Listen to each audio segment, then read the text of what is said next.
मैं प्रतिमा देवी आप लोग के बीच एक विवाह गीत लेके आई हूँ जो बहुत ही दर्द भरी गीत है। तो आप लोग मेरे चैनल पर बने रहें, हमें सपोर्ट करते रहें। अगर आप मेरे चैनल पे जुड़ना चाहते हैं तो प्लीज़ मेरे चैनल पे जुड़ सकते हैं और कमेंट करके बता सकते हैं। देखिए, 1-2 दिन लेट हो सकता है, कभी तो मैं तुरंत देख लेती हूँ, कभी कभी लेट भी हो सकता है। आप लोग अनसब्सक्राइब फिर कर देते हैं, लेकिन ऐसा ना कीजिए। जब मैं देखती हूँ आप लोग के चैनल पे मैं तुरंत जुड़ जाती हूँ। तो हमें सपोर्ट करते रहें और आपके चैनल पर भी मैं जुड़ूंगी। आपके कमेंट देख के ऐसे भी मैं किसी किसी के चैनल पर भी जुड़ते रहती हूँ। तो आप लोग मेरे चैनल पे बने रहें, हमें अनसब्सक्राइब ना करें, क्योंकि एक दूसरे को ही सपोर्ट से हम आगे बढ़ सकते हैं।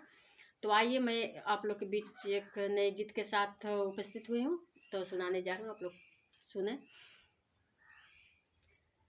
हटिया के सिंदूरा महंगा भैले बेटी, चुंदरी भैले आना मोल जे, चुंदरी भैले आना मोल जे।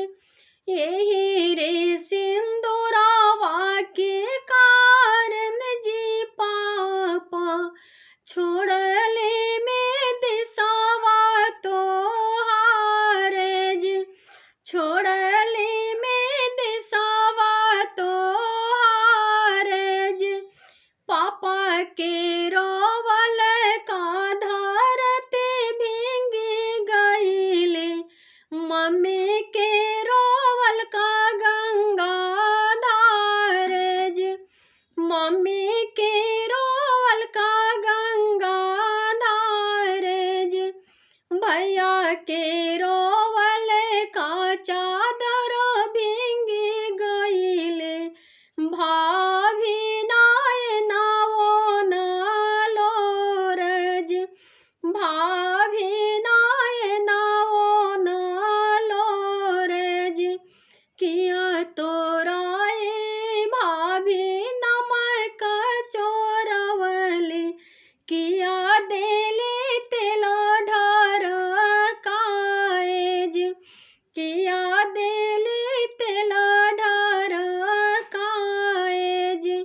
किया तोराए भाभी रसोया पैसे झकली, भाभी नाय नावो नालो रज, भाभी नाय नावो नालो रज।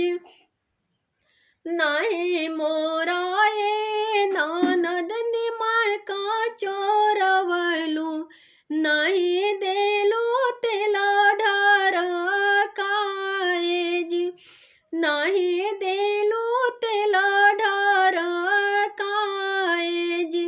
नहीं मोराए ननद रसोया पैसे झकलू, अम्मा जी के बोले ना सहायज, अम्मा जी के बोले ना सहायज।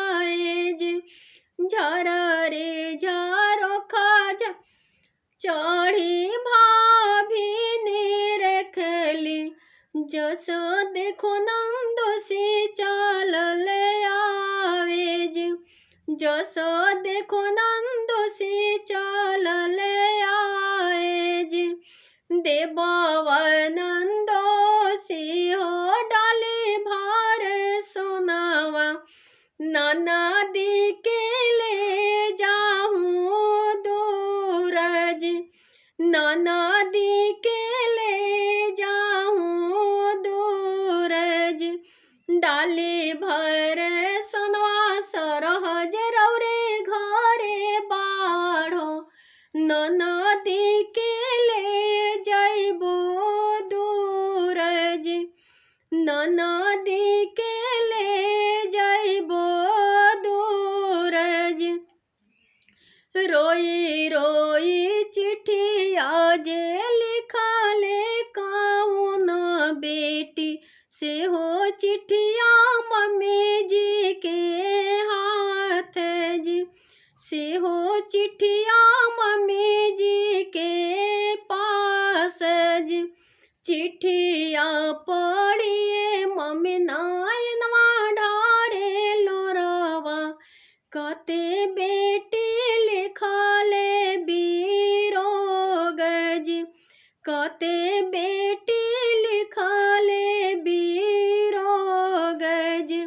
हटिया के सिंदूरा महंग भैले बेटी, चुंदरी भैले अनमोल जी, चुंदरी भैले अनमोल जी। यही रे सिंदूरवा के कारण जी चाचा, छोड़ले में दिसावा तोहार जी, छोड़ले में दिसावा तोहार जी।